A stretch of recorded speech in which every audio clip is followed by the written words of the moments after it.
Hello, welcome to 2.3, Interest. We are going to talk about different types of interest in this section in your savings unit. The first kind is called simple interest. Simple interest you've heard before. Simple interest is only calculated on the principal or the initial amount that you invested into the savings account. The three equations that we will deal with is this, and here, and here. Now, in your notebooks, I would like you to record what these variables stand for. A stands for the future value, the end amount that you will have in the account. P stands for the principal, or we say the present value, the amount that you invested originally. R is the interest rate, and of course the interest rate must be a decimal amount. So I can see that that's spoken about at the bottom. T is the time. This must be in years. So if it says 18 months, you would switch that into 1.5 years.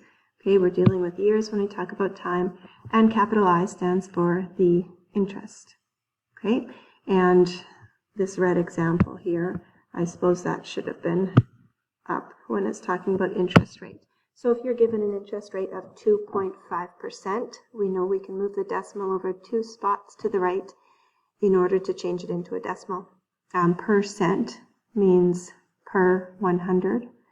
We can also take 2.5 and divide by 100 to get the decimal. Okay, let's move on to a couple examples. Please fill them in your notes as we go. Nathan invested in a $3,000 guaranteed investment certificate, a GIC, at 1.5% simple interest paid annually, meaning once a year, with a term of 5 years. How much interest will he accumulate? All right, let's define the variables that we were given. We were asked to find the interest, and so that tells us to use the formula where I equals. And so we are looking for the interest, that's our question mark.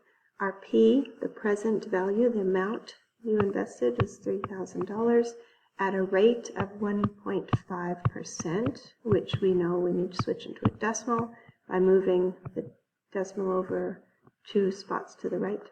The left. And the time is 5 years. All right, let's plug that into the formula and see what you get. Pause it and check your answer. We see that Nathan here on his $3,000 investment with simple interest should get interest of $225. Your final answer should have units, the dollar sign. It should also have 2 decimals. We know that money deals with 2 decimals. Okay, so he did pretty good. He put in $3,000, and after 5 years, he's got $3,225. Not bad. Next example. Looks like I just answered this question with my words. The future value, which we know is represented by variable A, is the present value, how much you put in, plus the interest. So we can see here, we put in 3,000, we got 225 interest. Our future value with the units and 2 decimals will be as so. All right, flip the page. Caitlin is investing $10,000 at a 4% simple interest rate, paid annually once a year. How long will it take her investment to grow to this much? Okay, so this is the future amount. We know she's put in this initially, that's P. We've got an interest rate, R, of 4%, which we know if we put that into decimals, 0.04, paid annually. Okay, I chose to use this formula as opposed to the one with the brackets. This just looks simpler without the brackets, and I have all the needed information, except I need to find the T, right? It says how long is my question, so I'm looking for T. All right, let's plug in what we've got here. $12,000 is equal to the present value of 10,000 plus the present value times the rate in decimal form times T, the variable we're searching or looking for. All right, so now we need to solve that. I'm going to go through this, but normally I would trust that you know how to solve this. Let's do the addition and subtraction first, and we're trying to get T alone on one side. So we're subtracting 10,000. Notice this these other terms, 10,000 and the 0.04, are multiplied by t. So we can't subtract those. So we're going to subtract the 10,000, and then here we'll be left with 2,000 on this left side. And then, well, now I suppose we could do this multiplication, but I can rewrite it. Now these two numbers, 10,000 and 0.04, are being multiplied by t. The opposite of multiply would be to divide by this multiplication. Okay, and then on your calculator, oops, 0.04. These is dividing by itself, so that equals 1. Now, on your calculator, see if you can find that answer, and then press play again. Check it. And on the left side, we have 5 equals t. So the answer would be 5 years. It's going to take her investment to go from 10,000 to 12,000. Now, the rate of return. This is one of your definitions. You can write it down from here if you so choose. A rate of return is the ratio, so a fraction, a division question, of interest divided by the principal. Okay, so in this case, we have the rate of return is going to equal the interest gathered, which was $2,000. Okay, and we found that by, you can see she invested 10,000 and her end amount was 12,000. So the amount of interest gathered was the 2,000 difference. 2,000 divided by the amount invested, or the principal, which was 10,000. And so we do that division and we get 0.2 rate of return, and we can change that into a percentage. So we can say the rate of return is 20%. The second type of interest we're going to look at today is compound interest. It was Albert Einstein that said that compound interest is the most powerful force in the universe. This compound interest is far better than simple interest, for the reason that simple interest only takes into account the amount of money you put in.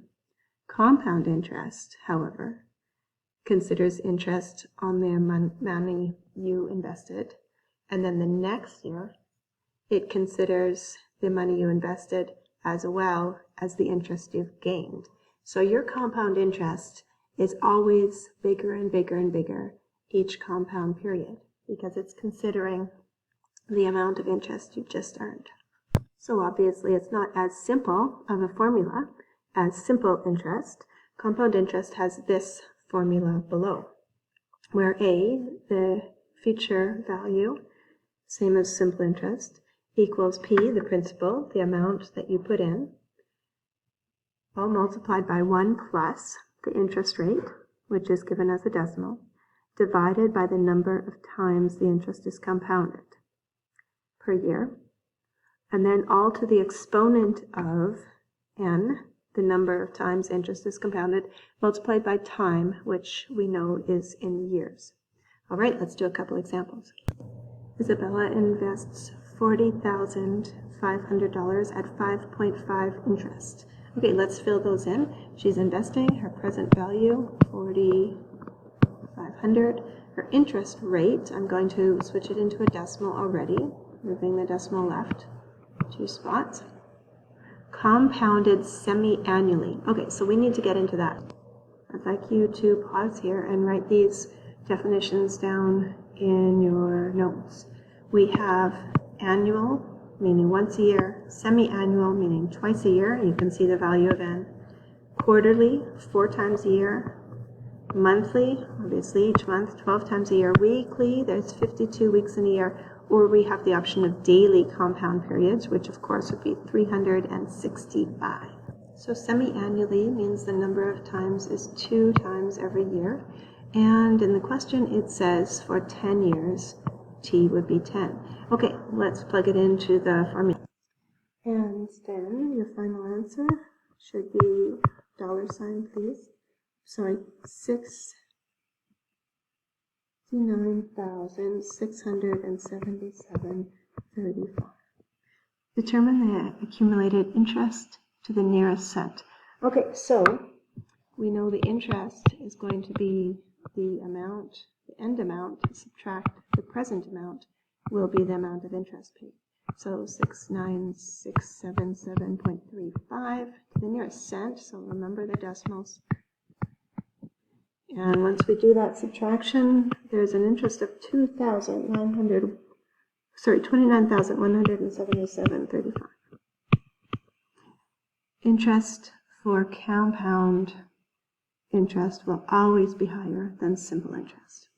The rule of 72 is often used to estimate the amount of time in years it's going to take to double your investment. Have twice as much than you put in. Please record that rule on your definitions page. Jacob invests $540 at 4.5% compounded quarterly, 4 times a year. Estimate the doubling time of this investment. It should take about 16 years, using the rule of 72, for his investment of $540 to double, so to be at $1,080. I used the simple financial calculator link in Google Classroom to confirm that answer. So if we put in the present value of $540, the future value, doubling our interest rate, and the periods per year, and then we click on N, the number of years, it gives us 15.49. And if we put that 15.49 to the nearest quarter, or 4 times a year, that would be 15.5, or 15 and a half years it would take to double, which is very close to our rule of 72 estimate of 16 years. So what's the difference between compound and simple interest? What do you think about that? If you still don't know with these examples, why don't you Google that and see if you can come up with a simple answer. Which of these grows faster? Compound. Compound interest will grow faster because the interest is calculated not only once on your initial amount, but it's calculated over and over on the growing amount. So let's do one more example here with these exact same numbers, but on the first one we're going to use the simple interest formula. The second one we will use compounding interest, compounding annually, so once a year. Let's see what the difference is. Pause it and give it a try. So simple interest yields us $575 after 5 years, so we've got $75 of interest. And if we do the same calculation with compound interest, it's $579.63.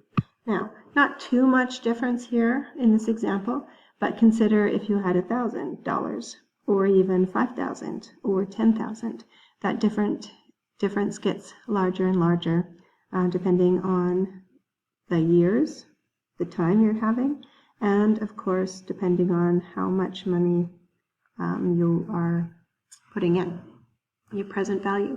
Okay, what's the rate of return then for these two different calculations? Remember, rate of return is the interest divided by the principal, the amount you put in. Let's figure out the rate of return for both of those. I'm going to multiply them by 100 right off the bat. So we turn the decimal into percent. Here, 15% rate of return, and here 15.9%, almost 16% rate of return. So almost a full percentage.